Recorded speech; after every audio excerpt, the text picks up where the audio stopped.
It's a very interesting play here, moving your predators far out. Welcome to our first iteration of Bronze Heroes, where we watch the top of the top bronze players executing builds at the speed of freaking light. So, we'll start, because it might take some time for the villagers to move. We see Kadifayak opening up with a pretty solid pro build, ensuring that he goes for the stone early on and gets just enough to make sure that he can go for a military school. Well, on the other side, leftward glue, he also knows exactly what to do. He already sends a few villagers here to the back. But now the big question that I ask myself is he going to rally onto the right resource? First villager goes straight onto the food, and only the food villagers will feel inspired this game. Ottomans, though, he's gone for the first set of stone and almost decides to go for the next one. The problem now is he might be a little bit stuck when it comes to the population. He doesn't make that... Okay, never mind. He makes the house first and does not make another villager. He has decided enough is enough. Villagers are overrated. Military school coming on out. Let's see what this bad boy is going to be printing. Now, finally he decides, okay, we might have to make a few villagers. And both of these players, let's look at their sheep count. Kadifiak really doing well in the sheep department now. That feels pretty good. Now, aside from this, we do see that he still has us 2 on wood to ensure that he has enough wood to build stuff. But for now, the rest of them on food, ensuring that he doesn't make too many villagers at that. Leftward on the other side, he has decided to inspire the gold villagers as well. And honestly, that's pretty impressive. Getting your villagers inspired on 2 fronts every now and again is already a lot more than I think most bronze players would be able to do. So he inspires these villagers, ensuring that they are a destruction. But leftward glue, he doesn't like the meta.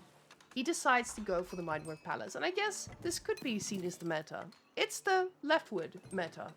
He is dictating what is OP and what is not. We've got our first spearman out. And let's see how long this will take for our Chad to leave the base. Spearman now popping out about 2 minutes, or I would say about a minute ago. And now, just living his best life out here. First spearman and the second spearman to making sure that this base feels safe.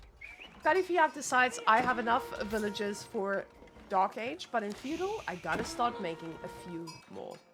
Now, the problem is leftward glue, he's got a build in mind. And I don't think Kadifiak is ready to handle that build. The build is fast castle. And leftward glue, he realizes most people are not going to be able to do anything about this. Left Kadifiak, he is doing something that only the best of the best players do. Instead of making villagers, he is pushing the deer. And honestly, deer pushing, pretty impressive. The question is just, is it worth it to forgo all these villagers that you could have had on your eco? But pretty impressive. Very, very impressed with what he's doing here. He does not go for the berries. He decides to instead go for the sheep, which I think is a very easy thing to improve. So let's break away from memeing. So for this guy, Kadifiak, what I would suggest is ensure that you're using the resources that are not going to be running out. And those resources are going to be your berries that spawn from here. You have unlimited resources here. You can put 4 villagers on these, and then you will ensure that you have more than enough food. Constantly be making villagers. Always. Do not stop. If you stop, that's a problem. And you guys can already see he knows what he theoretically needs to do, ensuring he puts his blacksmith down here as well.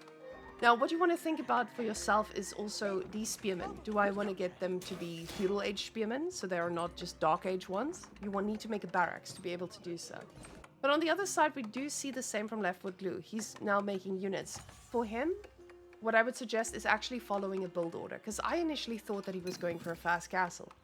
But instead, he decided to make units instead. So now he's in an awkward position where he's got a lot of gold. He's getting an upgrade here, Steeled Arrow, but this upgrade is only for ranged units. So instead of getting the ranged unit upgrade. Because you're investing in melee units, you want to get an upgrade for them instead. Or, depending on what you're going to do with them, if you're going to run them under your opponent's TC, you could even get the ranged defense. And now the archery range coming out. So now he is going to go for archers and getting pro scouts behind this. Now pro scouts, I would really hope to see that he actually does make scouts to go pick up the deer. But it doesn't feel worth it at this point. So what is the ideal villager count you want to shoot for max pop? It depends on the game, but I would say like 120 to 140 villagers if you can continually make units here. Now with those spears, you can see now, if Kadifiyak had those in feudal, this would be a much, much better fight for him. But the same goes for Leftwood Glue. These are also just early spearmen. Now he brought his prelate to heal them up, and that's why they are able to take a little bit more of a fight here. Now the spearman does overcommit, and with Kadifiyak not making villagers constantly, he's not going to be able to keep up with this. But it's a very interesting play here, moving your prelate this far out, but it's definitely worth it to rather keep it in the base to inspire your villagers. Now, back to memeing. Now, we do hear that Vizier point coming out, and he goes for the Mechter. Now, going for the Mechter is a pretty ballsy move, because with these Mechters, you actually want to do something. You want to be able to run around and get some work done for them. But the problem is, they are going to be stuck in base just like the spears, at least initially. Now the barracks is coming on in, so he's probably going to be upgrading those and getting his Sapahis as well. The Regnus Cathedral coming out, and this is an interesting move, because with the Regnus Cathedral, you of course want to have a few prelates already. He had the gold for this. He just didn't invest in that too much. Now he did get pro scouts. I want to see if he's actually pro scouting. That would be very ideal to see. He is pro scouting. One scout at a time, baby. That guy bringing all the deer the village could need. Now, for him as well, just make another scout so that you can get the amount of deer in a little bit quicker. If you want to go pro scouts, go pro scouts. Don't listen to me. Kadifiyak, still not upgrading those spears, but now with Leftwood Glue already in castle, this is going to feel a little bit scarier. Men-at-arms don't get their veterancy, but they do get two-handed weapons. Now, two-handed weapons is something you usually get if you are planning to deal with a lot of armored units, but that is not going to be the case here. Kadifiyak not putting a mining camp down, even though he's very actively using stone. Now, these villagers are going to be running the long distance to try and do this, but with these Dark Age spearmen, it feels pretty tough. It feels like a pretty tough position to actually keep making them, but Sapahis are the unit of choice now. We see both military schools rallied on those. Now the Mehmed Imperial Armory instantly going to be producing the default unit, which is the Mangonel, and Kadifiyak looks like he wants to take a fight now. Now the town center here completely idle at this point, and with 25 villages, this is definitely not where you want to be stopping. You need to make units constantly. Men-at-arms are now being upgraded, and I can already tell you guys how this game is going to end. We can see the fight taking place, but because of the archers just standing in between all the units, the Landsknechte are doing work. They are just slicing and dicing everything in front of them. And just like that, the whole army gets deleted. Now, Landshits are not necessarily good at higher ranks because people know how to deal with them. They do have a place in the game, but in lower ranks, people are not going to target fire them. So they are definitely a good move early on if your opponent is not good at target firing any units.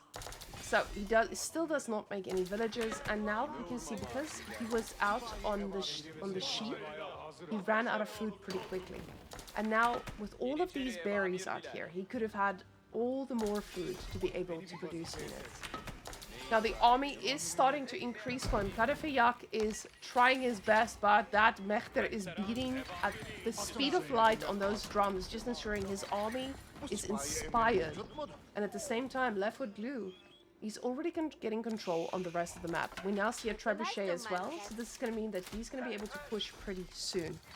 Now Kadifiyak, he keeps making mangonels. He's going to have a very heavy amount of mangonels, but the question is, are these guys actually going to be able to help him take the fight?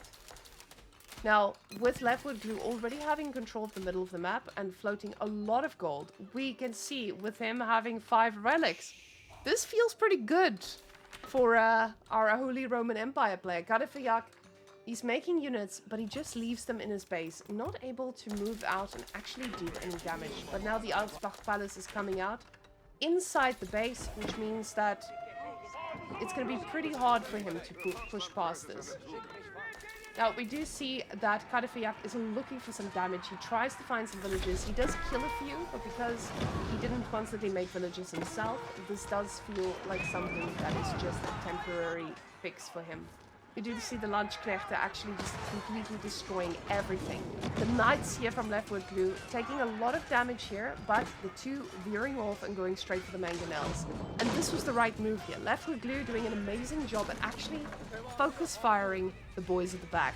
So getting these 2 down is so invaluable. And now it's going to mean that he can just quickly push and overwhelm his opponent. Now, the Zapahis, they do come and take a fight, but the Zapahis get absolutely slain as the Landsknechte just slice right through them. So, bronze boys.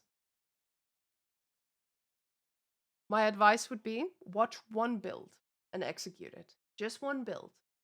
Just watch one guide. I would suggest Valdemar's. Valdemar's is pretty good. Or even my beginner guides. My beginner guides are pretty good for most people.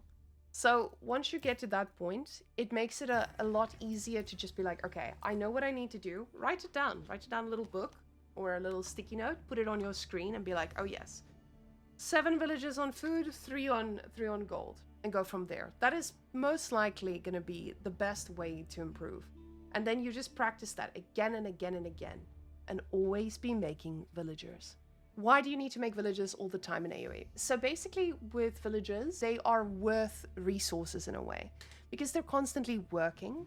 A villager is about 40 resources per minute. So you want to keep making villagers so that you can keep that economy going and going and going, and you can see how that exponential increase happens. So if you are ahead in villagers, it helps a lot.